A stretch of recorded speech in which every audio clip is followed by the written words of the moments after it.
नमस्ते दोस्तों, वीडियो में आपका स्वागत है। शुरू करने से पहले मैं आप सभी को सोचने और अपने विचार कमेंट्स में शेयर करने के लिए प्रोत्साहित करता हूं। चलिए एक अच्छी चर्चा करते हैं। सवाल: अगर भारत, पाकिस्तान, बांग्लादेश और म्यांमार एक ही देश होते तो यहां के लोगों की संख्या और धर्म अलग होते। ऐसे में हिंदू आबादी लगभग 40-45% होती, लेकिन ये लोगों के आने जाने, रोजगार और सरकार के काम करने के तरीके पर निर्भर करता। हो सकता है कि धर्म और संस्कृति भी अलग तरह से बदलते, जिससे शायद धार्मिक झगड़े कम होते या नई मुश्किलें आती। लेकिन इतिहास कुछ और ही हुआ और हर देश की अपनी पहचान बनी। अब जरूरी है कि ये देश कैसे आज और आने वाले समय में शांति, तरक्की और अपनी संस्कृति को बनाए रखें। बगावत की शुरुआत अंग्रेजों के खिलाफ पहली लड़ाइयां 1657 से 1857 तक। 1657 भारतीय इतिहास में एक बहुत बड़ा बदलाव लेकर आया। ब्रिटिश ईस्ट इंडिया कंपनी, जो पहले व्यापार करती थी, अब प्लासी के युद्ध में अपनी फौज की ताकत दिखाने लगी। इस जीत ने भारत पर अंग्रेजों के राज की नींव रखी, जो लगभग 200 साल तक चला। लेकिन इसी समय बगावत के बीज भी बोए गए। पूरे भारत में लोग अंग्रेजों की बढ़ती ताकत के खिलाफ खड़े होने लगे। दक्षिण में मैसूर के शेर टीपू सुल्तान ने अंग्रेजों के आगे बढ़ने का डटकर मुकाबला किया। उन्होंने अपनी सेना को आधुनिक बनाया, दूसरे राजाओं से दोस्ती की और कई एंग्लो मैसूर युद्धों में अंग्रेजों से बहादुरी से लड़े। 1799 में अपनी राजधानी श्रीरंगपट्टनम की रक्षा करते हुए उनकी मृत्यु ने एक जबरदस्त बगावत के युग का अंत कर दिया। उत्तर में झांसी की रानी लक्ष्मीबाई 1855 के विद्रोह के दौरान बगावत की प्रतीक बनकर उभरी। अपने साहस और युद्ध कौशल के लिए जानी जाने वाली उन्होंने अपनी सेना का नेतृत्व अंग्रेजों के खिलाफ अद्वितीय वीरता के साथ किया। उनके और अनगिनत अन्य लोगों के बलिदान ने बगावत की आग को भड़काया, जिसने अंततः ब्रिटिश साम्राज्य को जलाकर राख कर दिया। हालांकि अंग्रेजों को बाहर निकालने में ये शुरुआती विद्रोह असफल रहे, लेकिन भारत की आजादी की लड़ाई को आकार देने में इनकी महत्वपूर्ण भूमिका रही। उन्होंने इस बात की याद दिलाई कि भारतीयों के दिलों में आजादी की भावना प्रज्वलित थी। इन बगावतों ने उस संगठित राष्ट्रीय आंदोलन की नींव रखी जो 19वीं सदी के उत्तरार्ध में उभरा। 1855 का सिपाही विद्रोह, जिसे भारत की पहली आजादी की लड़ाई भी कहा जाता है, भारत की आजादी की लड़ाई में एक महत्वपूर्ण मोड़ था। मेरठ में ब्रिटिश ईस्ट इंडिया कंपनी की सेना के सिपाहियों के बीच शुरू हुआ। यह विद्रोह जल्दी ही पूरे उत्तर और मध्य भारत में फैल गया। इस विद्रोह के पीछे कई कारण थे, जानवरों की चर्बी वाले एनफील्ड राइफल कारतूस से लेकर अंग्रेजों की जमीन हड़पने की नीतियों तक। इस बगावत में हर वर्ग के लोग, सिपाही, किसान, कारीगर और यहां तक कि कुछ राजा भी अंग्रेजी राज के खिलाफ एकजुट हो गए। झांसी की रानी लक्ष्मीबाई, तात्या टोपे और नाना साहिब जैसे प्रसिद्ध लोग इस विद्रोह के नेता बनकर उभरे, जिन्होंने लाखों लोगों को अपने साहस और बलिदान से प्रेरित किया। बागियों ने बहादुरी से लड़ाई लड़ी और अंग्रेजों को प्रभावित क्षेत्रों में कड़ी टक्कर का सामना करना पड़ा। हालांकि इस विद्रोह में एकजुट नेतृत्व और अंग्रेजों के बाद के भारत के लिए एक स्पष्ट दृष्टि का अभाव था। इसके साथ ही अंग्रेजों के बेहतर संसाधन और संगठन ने अंततः विद्रोह को दबा दिया। अंग्रेजों ने क्रूरतापूर्ण प्रतिशोध लिया, हजारों लोगों का नरसंहार किया और अपने पीछे विनाश का निशान छोड़ गए। अपनी असफलता के बावजूद सिपाही विद्रोह के गहरे परिणाम हुए। इसने अंग्रेजों की अजेयता के मिथक को तोड़ दिया और औपनिवेशिक शासन की कमजोरियों को उजागर किया। इस घटना ने भारतीयों के दिलों में राष्ट्रवाद के बीज बोए, उन्हें आजादी के अपने साझा संघर्ष में एकजुट किया। इस विद्रोह के कारण महत्वपूर्ण प्रशासनिक परिवर्तन भी हुए, जिसमें ब्रिटिश क्राउन ने ईस्ट इंडिया कंपनी से भारत का सीधा नियंत्रण अपने हाथ में ले लिया। सिपाही विद्रोह के बाद भारतीय राष्ट्रवाद का उदय हुआ। पश्चिमी देशों के स्वतंत्रता और राष्ट्रवाद के विचारों से प्रभावित होकर पढ़े लिखे भारतीय स्वराज की अपनी ख्वाहिशों को व्यक्त करने लगे। इससे कई राजनीतिक संगठन बने, जिनमें भारतीय राष्ट्रीय कांग्रेस या आईएनसी सबसे महत्वपूर्ण के रूप में उभरी। 1884 में एक रिटायर्ड ब्रिटिश अधिकारी ए.ओ. ह्यूम के नेतृत्व में पढ़े लिखे भारतीयों के एक समूह द्वारा स्थापित कांग्रेस ने भारतीयों को अपनी शिकायतें व्यक्त करने और औपनिवेशिक सरकार में अधिक प्रतिनिधित्व की मांग करने के लिए एक मंच प्रदान किया। शुरुआत में कांग्रेस ने ब्रिटिश राज के मौजूदा ढांचे के भीतर ही सुधारों की वकालत की। कांग्रेस के शुरुआती नेता, जिन्हें अक्सर नरमपंथी कहा जाता है, का मानना था कि धीरे धीरे और संवैधानिक तरीकों से आजादी हासिल की जा सकती है। वे अंग्रेजों के साथ बातचीत करते थे, सुधारों के लिए याचिका दायर करते थे और प्रशासन में अधिक भारतीय भागीदारी की मांग करते थे। प्रमुख नरमपंथी नेताओं में दादा भाई नौरोजी, गोपाल कृष्ण गोखले और फिरोज शाह मेहता शामिल थे। भारतीय राष्ट्रवादी आंदोलन को आकार देने में कांग्रेस ने एक महत्वपूर्ण भूमिका निभाई। इसने भारतीयों को अपनी मांगों को व्यक्त करने और जनमत को जुटाने का एक मंच प्रदान किया। कांग्रेस ने राष्ट्रीय एकता की भावना को भी बढ़ावा दिया, जिससे विभिन्न क्षेत्रों, धर्मों और भाषाई पृष्ठभूमि के भारतीय एक साझा झंडे के तले एक साथ आए। चौथा भाग, बंगाल का विभाजन और स्वदेशी आंदोलन। 1905 में ब्रिटिश सरकार ने बढ़ते हुए राष्ट्रवादी आंदोलन को कमजोर करने के लिए बंगाल प्रांत का विभाजन करने का फैसला किया। इस विभाजन ने, जिसने मुख्य रूप से मुस्लिम पूर्वी क्षेत्रों को मुख्य रूप से हिंदू पश्चिमी क्षेत्रों से अलग कर दिया, पूरे भारत में व्यापक रोष और विरोध प्रदर्शन को जन्म दिया। बंगाल का विभाजन भारतीय राष्ट्रवादी आंदोलन में एक महत्वपूर्ण मोड़ साबित हुआ।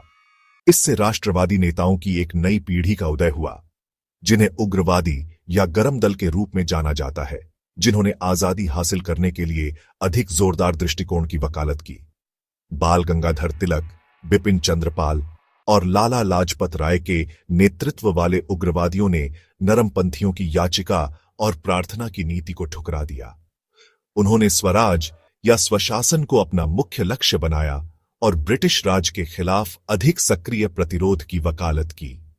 विभाजन ने स्वदेशी आंदोलन को भी जन्म दिया, जिसमें ब्रिटिश सामान का बहिष्कार और देशी उद्योगों को बढ़ावा देने का आह्वान किया गया। इस आंदोलन में, जिसमें व्यापक जन भागीदारी थी, सभी वर्गों के लोगों ने स्वदेशी उत्पादों को अपनाया और विदेशी सामान का त्याग किया। स्वदेशी आंदोलन का भारतीय राष्ट्रवादी आंदोलन पर गहरा प्रभाव पड़ा।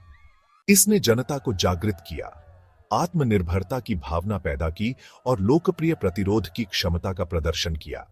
इस आंदोलन ने गांधी के बाद के आंदोलनों के लिए भी रास्ता तैयार किया, जो अहिंसक प्रतिरोध और विदेशी सामान के बहिष्कार पर आधारित थे। पांचवा भाग, गांधी का आगमन और जन आंदोलनों का उदय। मोहनदास करमचंद गांधी के राजनीतिक परिदृश्य में आने के साथ 1915 में भारत के स्वतंत्रता संग्राम में एक नया अध्याय शुरू हुआ। दक्षिण अफ्रीका से लौटने पर, जहां उन्होंने भेदभावपूर्ण कानूनों के खिलाफ अहिंसक प्रतिरोध का सफलतापूर्वक प्रयोग किया था, गांधी भारत की आजादी की लड़ाई में एक परिवर्तनकारी नेता के रूप में तेजी से उभरे। सत्य, अहिंसा और निष्क्रिय प्रतिरोध पर जोर देने वाले गांधी के सत्याग्रह के दर्शन ने भारतीय जनता के दिलों में गहरी जगह बनाई। उन्होंने भारतीय राष्ट्रवादी आंदोलन को कुछ खास लोगों के नेतृत्व वाले संघर्ष से एक जन आंदोलन में बदल दिया, जिसमें जीवन के सभी क्षेत्रों के लाखों भारतीयों को शामिल किया गया। 1917 में चंपारण सत्याग्रह और 1918 में खेड़ा सत्याग्रह जैसे भारत में गांधी के शुरुआती अभियानों ने औपनिवेशिक शासन को चुनौती देने में अहिंसक प्रतिरोध की प्रभावशीलता का प्रदर्शन किया। किसानों और मजदूरों की विशिष्ट शिकायतों को दूर करने पर केंद्रित इन आंदोलनों ने जनता से जुड़ने और उन्हें एक समान उद्देश्य के लिए संगठित करने की गांधी की क्षमता का प्रदर्शन किया। गांधी के नेतृत्व ने भारतीय राष्ट्रीय कांग्रेस को बदल दिया, जिसने सत्याग्रह को संघर्ष के अपने प्रमुख तरीके के रूप में अपनाया। उनके मार्गदर्शन में कांग्रेस ने कई जन आंदोलन शुरू किए, जिनमें 1920 से 1922 तक असहयोग आंदोलन और 1930 से 1935 तक सविनय अवज्ञा आंदोलन शामिल है, जिसने लाखों भारतीयों को प्रेरित किया और ब्रिटिश शासन की नींव हिला दी। भारत का जमीनी क्षेत्र लगभग 303 मिलियन वर्ग किलोमीटर है, जो इसे दुनिया का 7वां सबसे बड़ा देश बनाता है। 2011 की जनगणना के अनुसार भारत की जनसंख्या 1.2 बिलियन से अधिक थी, जिसमें निम्नलिखित धार्मिक संरचना थी: हिंदू 8%, मुस्लिम 2% ईसाई 30% सिख 60% अन्य 0% अगली राष्ट्रव्यापी जनगणना 2025 में शुरू होने और 2027 में समाप्त होने वाली है, जो कोविड-19 महामारी के कारण मूल 2021 कार्यक्रम से देरी से हुई है।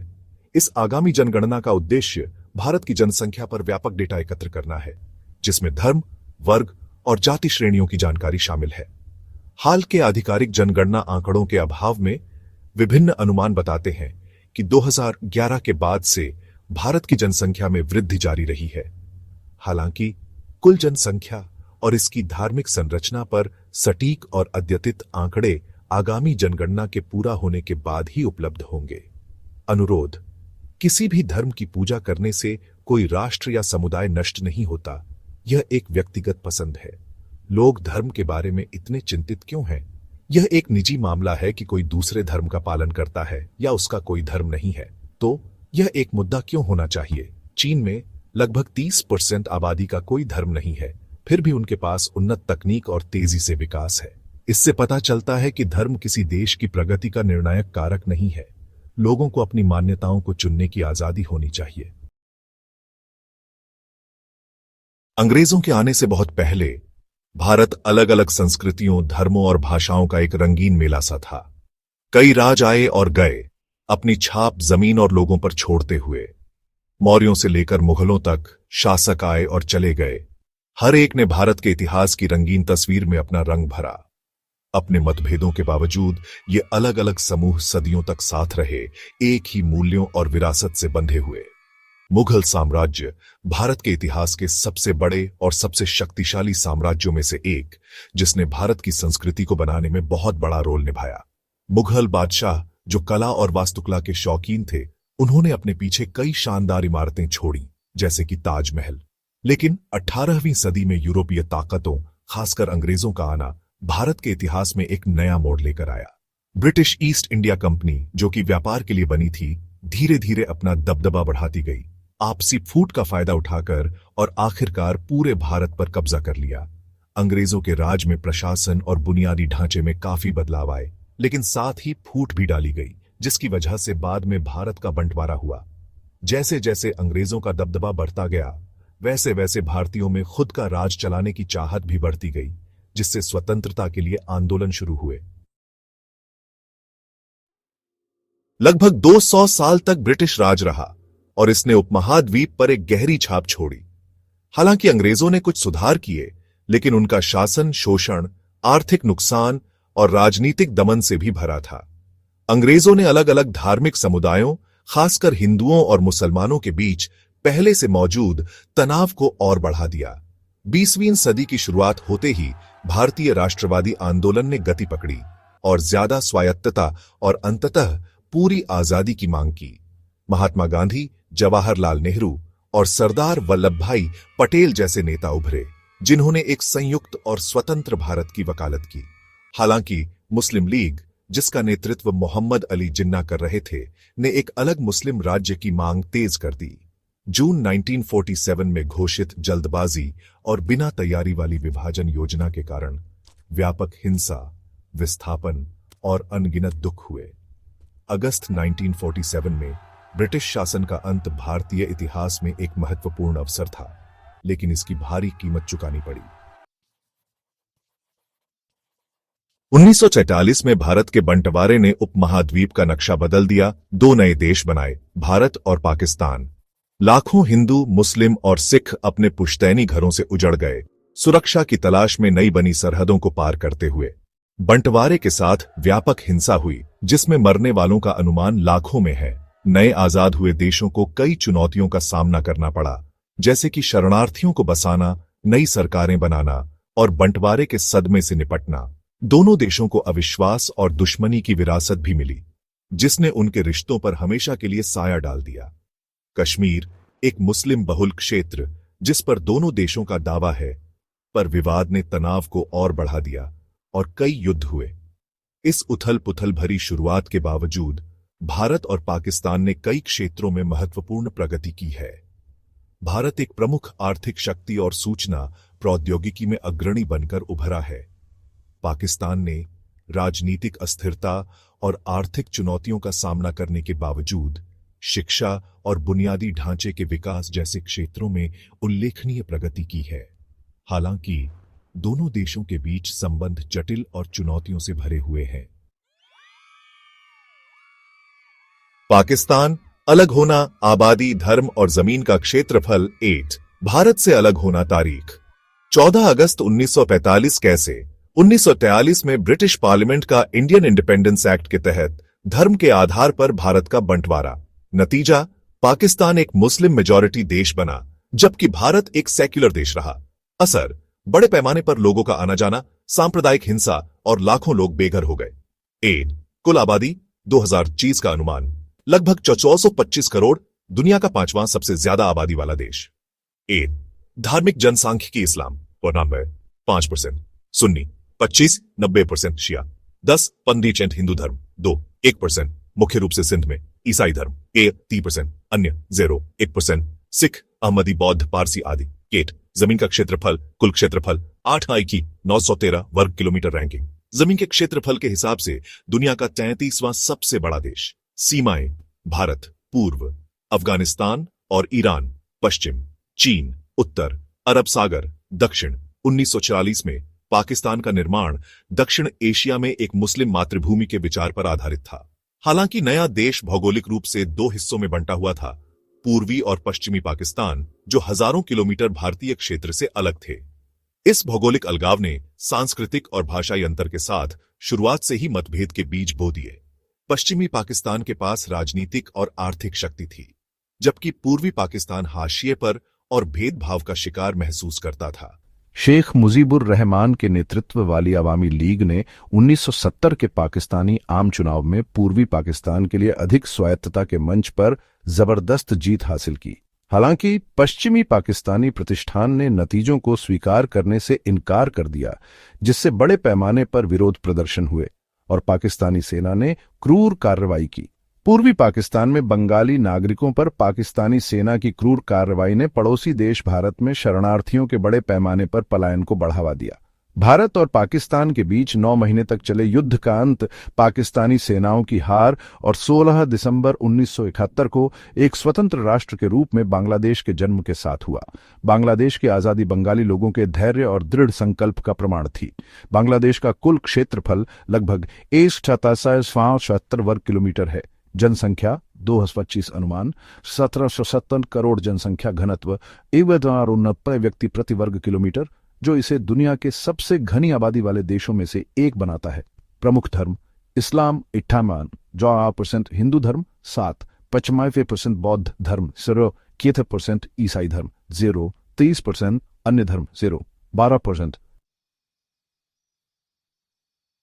फरवरी 2025 तक म्यांमार की जनसांख्यिकी और धार्मिक परिदृश्य हाल ही के जनगणना के आंकड़ों और ऐतिहासिक रुझानों को दर्शाता है।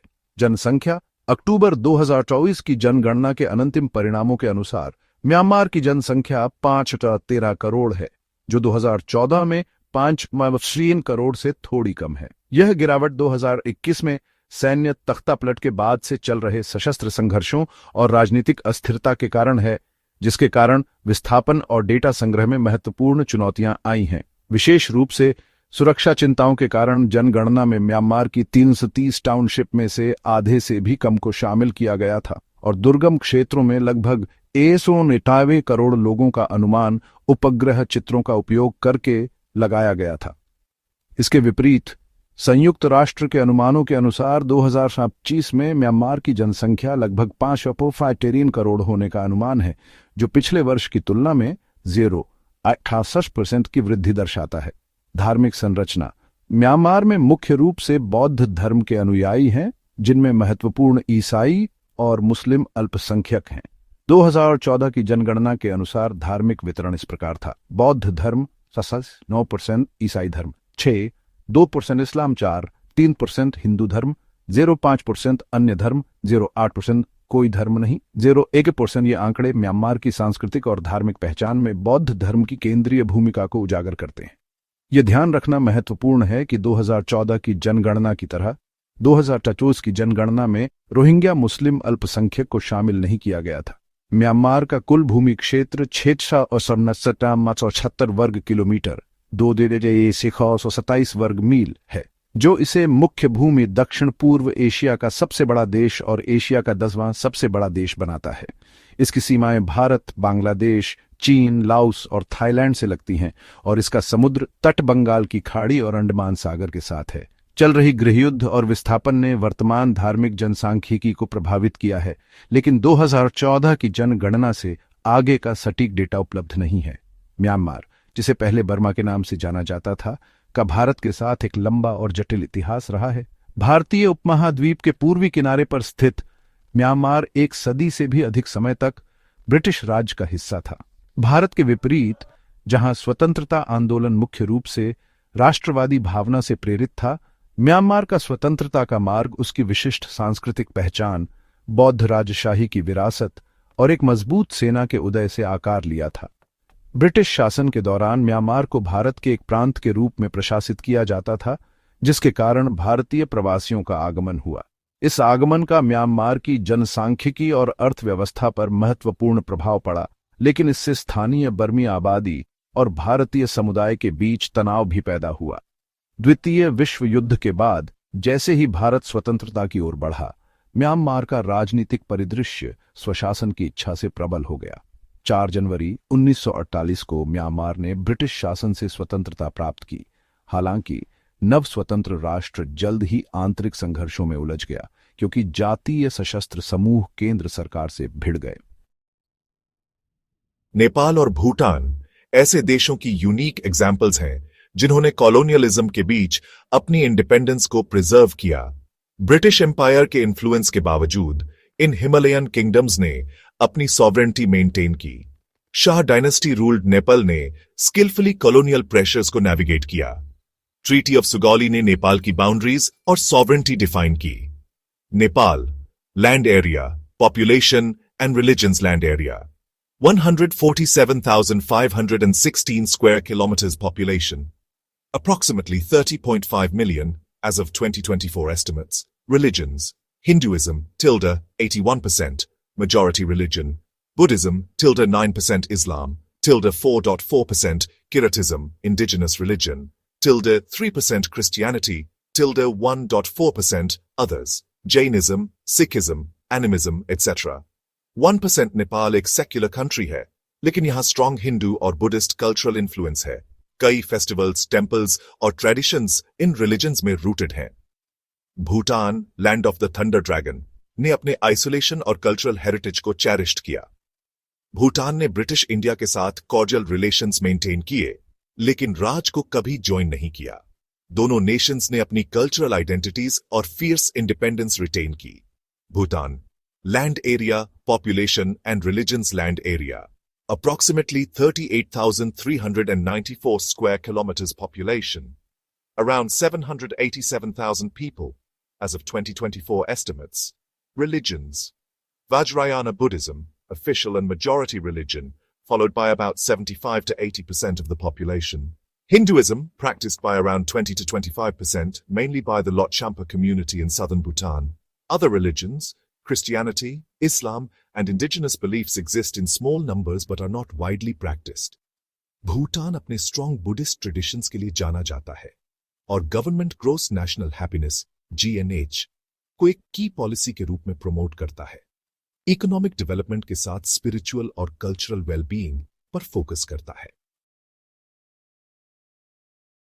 श्रीलंका, जिसका ऑफिशियल नाम democratic socialist Republic of Sri Lanka है, साउथ एशिया का एक आइलैंड नेशन है जो इंडियन ओशन में बे ऑफ बंगाल के साउथ वेस्ट में स्थित है। इसका एरिया लगभग 65,610 स्क्वायर किलोमीटर्स 25,332 स्क्वायर माइल्स है। 2023 तक श्रीलंका की एस्टिमेटेड पॉपुलेशन लगभग 22 मिलियन लोग हैं। 2012 की सेंसस के हिसाब से देश का रिलीजियस कॉम्पोजिशन कुछ इस तरह है: बुद्धिज्म 70.2%, हिंदुइज्म 12.6%, इस्लाम 9.7%, क्रिश्चियनिटी 7.4%, जिसमें रोमन कैथोलिक्स 6.1% और बाकी क्रिश्चियन डिनोमिनेशंस 1.3% हैं। ये फिगर्स श्रीलंका की रिच कल्चरल और रिलीजियस डाइवर्सिटी को हाईलाइट करते हैं, जहां बुद्धिज्म सबसे ज्यादा लोग मानते हैं, खासकर सिन्हलिस मेजॉरिटी। हिंदुइज्म ज्यादातर तमिल लोग मानते हैं, इस्लाम मोर कम्युनिटी और क्रिश्चियनिटी आइलैंड के अलग अलग कम्युनिटीज के लोग। ध्यान दें कि ये स्टैटिस्टिक्स 2012 की सेंसस पर आधारित हैं और तब से डेमोग्राफिक डायनामिक्स बदल गए होंगे।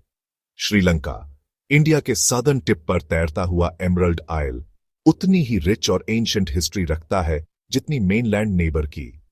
प्राचीन एपिक्स में लंका के नाम से जाना जाने वाला इस आंसू के आकार के आइलैंड ने एम्पायर्स का राइज एंड फॉल, ट्रेड का एब एंड फ्लो और अलग अलग कल्चर्स का मिलन देखा है। इंडियन ओशन में श्रीलंका की स्ट्रेटेजिक लोकेशन ने इसे यूरोपियन कॉलोनियल पावर्स के लिए एक मनचाहा इनाम बना दिया। पोर्चुगीज, डच और आखिर में ब्रिटिश सभी ने आइलैंड पर अपनी छाप छोड़ी। हर एक ने एक लेगेसी छोड़ा जिसने श्रीलंका के पॉलिटिकल, सोशल और इकोनॉमिक लैंडस्केप को आकार दिया। ब्रिटिश रूल के तहत सीलोन, जैसा कि तब जाना जाता था, एक क्राउन कॉलोनी बन गया। इसकी इकोनॉमी टी, रबर और कोकोनट प्लांटेशंस पर निर्भर थी। श्रीलंका में इंडिपेंडेंस के लिए मूवमेंट ने 20वीं सेंचुरी की शुरुआत में गति पकड़ी, जिसका नेतृत्व एजुकेटेड श्रीलंकन्स की एक नई जनरेशन ने किया। इंडिया में महात्मा गांधी के नॉन वायलेंट स्ट्रगल से इंस्पायर्ड होकर श्रीलंकन लीडर्स ने कॉन्स्टिट्यूशनल रिफॉर्म्स और ग्रेटर ऑटोनॉमी की वकालत की। उनकी एफर्ट्स का फल 1948 में मिला, जब श्रीलंका ने ब्रिटेन से इंडिपेंडेंस हासिल की और पार्लियामेंट्री डेमोक्रेसी अपनाने वाला पहला साउथ एशियन नेशन बना। भारत से अलग देशों का बनना कई कारणों का मिलाजुला नतीजा था। धार्मिक मतभेद, जिनका अंग्रेजों ने अक्सर फायदा उठाया, खासकर भारत और पाकिस्तान के मामले में एक बड़ी भूमिका निभाई। भाषा और संस्कृति के अंतर पर आधारित जातीय संघर्ष ने स्वायत्तता और आत्मनिर्णय के आंदोलनों को हवा दी। भौगोलिक दूरियां और उनसे जुड़ी चुनौतियों ने भी कुछ देशों के अलग होने में योगदान दिया। अंग्रेजों के फैसले, जो अक्सर राजनीतिक फायदे और फूट डालो और राज करो की नीति से प्रेरित थे, इन नए स्वतंत्र राष्ट्रों की सीमाओं को आकार देने में महत्वपूर्ण भूमिका निभाई। भारत और पाकिस्तान का जल्दबाजी में हुआ बंटवारा, जो धार्मिक आधार पर किया गया था और जिसमें ऐतिहासिक और सांस्कृतिक संबंधों को नजरअंदाज किया गया, व्यापक हिंसा और विस्थापन का कारण बना। दक्षिण एशिया के अतीत और वर्तमान की जटिलताओं को समझने के लिए उन कारकों को समझना बहुत जरूरी है जिनके कारण ये देश भारत से अलग हुए। भले ही इन देशों को राजनीतिक बंटवारे ने अलग कर दिया हो, लेकिन इनको जोड़ने वाले कल्चरल और हिस्टोरिकल टाइज आज भी मजबूत हैं। पुराने ट्रेड रूट्स और शेयर्ड रिलीजियस ट्रेडिशन से लेकर आर्ट, म्यूजिक और लिटरेचर तक इन देशों का इंटरकनेक्टेडनेस साफ दिखता है। इस शेयर्ड हेरिटेज को पहचानना और सेलिब्रेट करना रीजन में ज्यादा अंडरस्टैंडिंग और कोऑपरेशन बढ़ाने के लिए जरूरी है। लोगों का आना जाना, आइडियाज का आदान प्रदान और बॉर्डर्स के पार गुड्स का लेन देन साउथ एशिया के कल्चरल लैंडस्केप को आज भी शेप करता है। बॉलीवुड फिल्म्स पाकिस्तान और बांग्लादेश में भी देखे जाते हैं और नुसरत फातेह अली खान का म्यूजिक तो नेशनल बाउंड्रीज से परे है। ये कल्चरल एक्सचेंजेस इस बात की याद दिलाते हैं कि पॉलिटिकल डिफरेंसेस के नीचे एक कॉमन ग्राउंड भी है। स्ट्रॉन्ग इकोनॉमिक टाइज बनाना, पीपल टू पीपल कॉन्टैक्ट्स बढ़ाना और कल्चरल एक्सचेंज को बढ़ावा देना हिस्टोरिकल मिसट्रस्ट को दूर करने में मदद कर सकता है। इस शेयर्ड हेरिटेज को समझकर म्यूचुअल रिस्पेक्ट, अंडरस्टैंडिंग और कोऑपरेशन पर आधारित फ्यूचर की तरफ काम करना रीजन की असली पोटेंशियल को अनलॉक करने के लिए जरूरी है। जैसे हम इन साउथ एशियन देशों की साझा जड़ों और जुड़े हुए इतिहासों पर विचार करते हैं, यह साफ हो जाता है कि आगे का रास्ता एकता और सहयोग में है। भूतकाल के जख्मों के बावजूद एक उज्जवल भविष्य की संभावना बहुत ज्यादा है। एक ऐसे क्षेत्र की कल्पना कीजिए जहां सीमाएं बाधाएं नहीं बल्कि पुल हैं जो लोगों, विचारों और अवसरों को जोड़ते हैं, जहां परस्पर सम्मान और समझ शांति और समृद्धि का मार्ग प्रशस्त करते हैं। आज का युवा इस भविष्य की कुंजी है। अपनी साझा विरासत को अपनाकर और सहयोग की भावना को बढ़ावा देकर वे अतीत के विभाजनों को दूर कर सकते हैं। शैक्षिक आदान प्रदान, सीमा पार व्यावसायिक उद्यम और सहयोगी सांस्कृतिक परियोजनाएं सभी एक अधिक सामंजस्यपूर्ण दक्षिण एशिया में योगदान दे सकती हैं। आइए हम एक ऐसे भविष्य की कल्पना करें जहां विविधता की समृद्धि का जश्न मनाया जाता है और मानवता के बंधन किसी भी राजनीतिक विभाजन से मजबूत है। साथ मिलकर हम आने वाली पीढ़ियों के लिए एकता और प्रगति की विरासत का निर्माण कर सकते हैं। देखने के लिए धन्यवाद। अगर आपको यह वीडियो पसंद आया तो लाइक, शेयर और चैनल को सब्सक्राइब करना न भूलें। नए कंटेंट के लिए बेल आइकॉन दबाएं। अलविदा।